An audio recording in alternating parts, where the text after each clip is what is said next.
In this English lesson, we will discuss noun phrases, what noun phrases are, and how to identify noun phrases. By the end of today's lesson, you will be able to confidently identify noun phrases in sentences. Keep watching.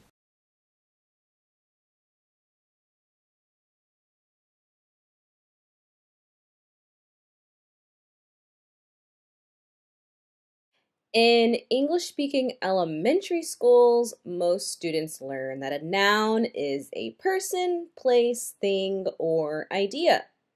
Elvis, me, you, Colorado, cup, love. These are all nouns, and they are all one word. A phrase is a group of words acting as a unit. They have a specific meaning when used together.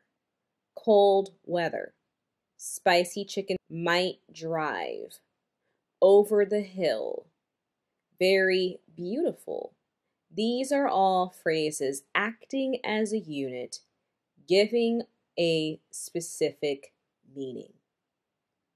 But a phrase does not have a subject and a verb together. So it cannot be a complete sentence. It cannot be independent. At least that is the case most of the time. In this video, we will describe one exception. So, what is a noun phrase? It is a noun or possibly a pronoun and the other words with it that give it a specific meaning. You might sometimes hear grammarians refer to that main noun or pronoun as the head noun or the head. And these other words that give it a more specific meaning are called modifiers. Modifiers, okay? The head noun or pronoun along with the modifiers act as one unit that we call a noun phrase. It will make more sense when we have examples, but just know, and I will repeat, a noun phrase consists of a noun or pronoun and other words with the noun or pronoun that give it a more specific meaning. These words are called modifiers. Modifiers can become before or after the head noun or pronoun they modify. If they come before the noun, it is called a premodifier. If they come after the noun, it is called a postmodifier. So, premodifiers can be numbers, 1 cat, 2 cat, 3 cats, and this would include ordinal numbers. The first cat, second cat, third cat. Articles, so the cat, a cat, an elephant. They can be possessive adjectives like our or their, right? So we could say our cat, their cat, his cat, her cat. They can be quantifiers. So quantifiers tell you how much, okay? Many cats, a lot of cats, a few cats. They can be demonstrative adjectives, okay? These cats, those cats, that cat, this cat. They can also be regular adjectives, all right? When they come before the noun, we sometimes call these adjectives attributive adjectives or adjective phrases for that matter. So we could say fluffy cat, beautiful cat, or the beautiful fluffy cat. It can also be another noun called an attributive noun, which can modify the head noun, okay? So for example, in the sentence, I am a university student, student is the head noun and university is another noun that modifies that head noun, okay? The attributive noun. Or in the phrase computer mouse, computer is a noun that modifies the head noun mouse, okay? And again, we call these attributive nouns. Postmodifiers come after the noun they modify. Postmodifiers can be prepositional phrases. The cat under the tree. The cat up in the attic. The cat with the curled tail. They can be relative clauses, okay? So I have a video on relative clauses if you need a refresher. Usually, we would say that clauses cannot be phrases because a clause contains a subject and a verb. But in this case, many grammarians would classify relative clauses as being a type of modifier for some noun phrases because they can modify or provide more specific information about a noun or pronoun. Example, the cat that lives in the bush. Cat heads the noun phrase. And the relative clause is that lives in the bush. That lives in the bush is our relative clause. And then we have the cat that climbed the tree yesterday. Okay, so that climbed the tree yesterday, in this case, is our relative clause. And then lastly, we have the man who owns the cat. In this case, man is our head noun and who owns the cat is our relative clause modifying man. They can also be infinitive phrases, okay? The first man to win an Olympic medal. In this case, man is our head noun and to win an Olympic medal is our infinitive phrase. It begins with an infinitive, to win. And for another example of that, we have, I would like to bring something to eat. Something is our head pronoun, right? And to eat is our infinitive phrase, okay? And to eat modifies the head noun, something.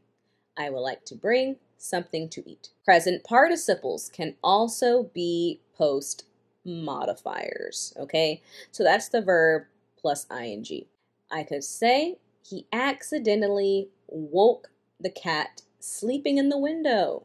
And sleeping in the window is a participle phrase modifying the cat. Sleeping in the window. It gives us more specific information about the cat.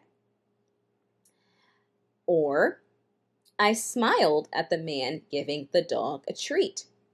In this case, we have the noun phrase, the man giving the dog a treat. Man is our head noun, and giving the dog a treat is a modifier, a present participle modifier, giving more specific information about man. Okay.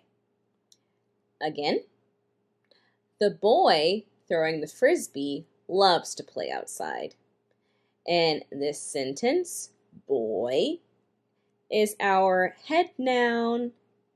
We have a determiner, the, and throwing the frisbee is our present participle modifying boy. Another type of postmodifier we can have is the past participle. The children enjoyed the cupcakes given to them. Cupcakes is the head noun that we are looking at in this sentence. And given to them is the past participle phrase that is modifying our head noun, cupcakes. So these are just different common modifiers you would see with noun phrases. And the more you see them, the easier it will be to identify them as modifiers. You won't have to run down this list every time you want to identify noun phrases. One thing you can do to identify a noun phrase is to replace what you think the noun phrase is with a pronoun like he, she, it, they, him, her, them, those, etc. You know what pronouns are. And if the sentence makes sense, you probably have a noun phrase. So let's look at some examples, okay?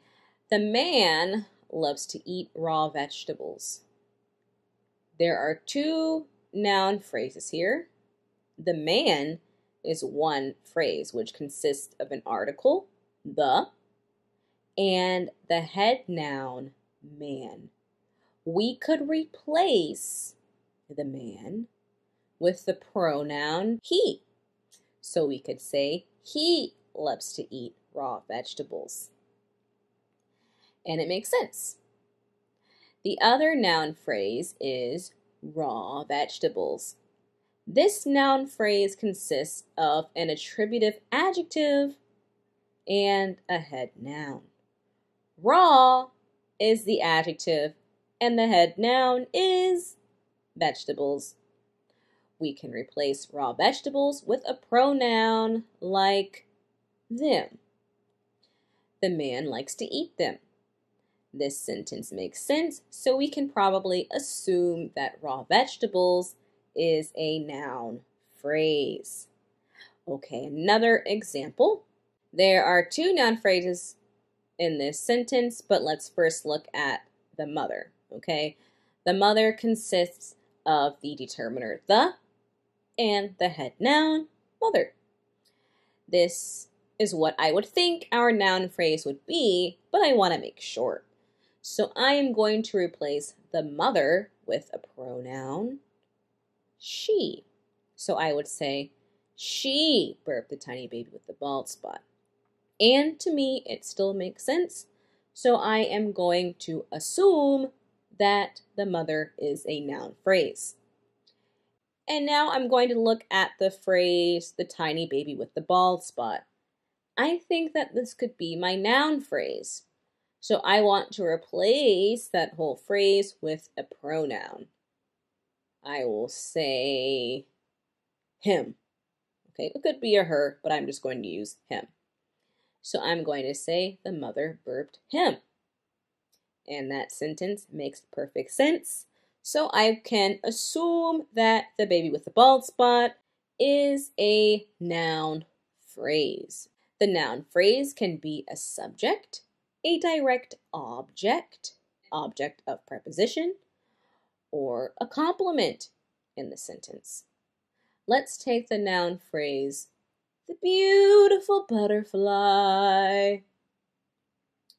All right, so I can say the beautiful butterfly flew over the fence.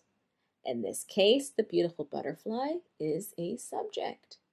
I can say the boy caught the beautiful butterfly. In this case, it is the direct object. I can say the insect is a beautiful butterfly. In this case, beautiful butterfly is a complement, specifically a subject complement. I could say the rain fell on the beautiful butterfly. In this case, the beautiful butterfly is acting as an object of preposition. And that is the end of today's lessons on noun phrases. I hope you learned something. I hope it was useful to you. If it was, make sure to give me a like. Subscribe to this channel if you'd like more lessons on grammar, on different types of phrases. If you think you know somebody that might find this video useful, feel free to click the share icon below.